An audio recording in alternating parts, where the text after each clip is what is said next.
मित्र हो, बोधिपथ संदेश या यूट्यूब चॅनलमध्ये आपणा सर्वांचं सहर्ष स्वागत.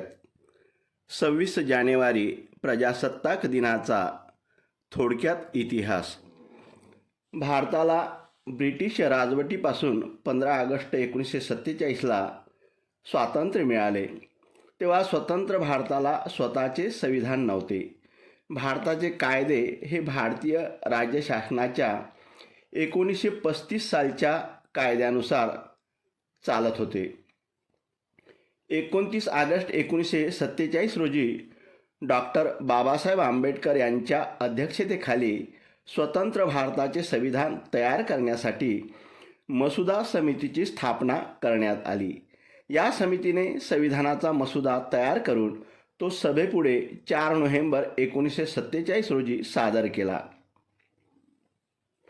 या सभेने सार्वजनिक चर्चेसाठी सभागृहात हा प्रस्ताव 166 दिवसासाठी खुला केला आणि 2 वर्ष 11 महिने 18 दिवसाच्या कालावधीनंतर समितीने हा मसुदा अंतिम केला.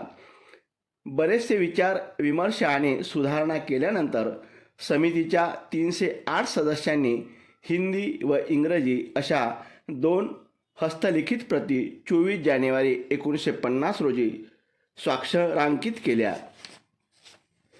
2 दिवसानंतर म्हणजे 26 जानेवारी 1950ला हे भारताचे संविधान संपूर्ण राष्ट्रासाठी लागू करण्यात आले. भारताच्या संविधानाच्या निमित्ताने भारताचा प्रजासत्ताक दिन प्रत्येक वर्षी 26 जानेवारीला मोठ्या उत्साहात साजरा करण्यात येऊ लागला. भारतीय प्रजासत्ताक दिनाच्या सर्व भारतीयांना हार्दिक शुभेच्छा.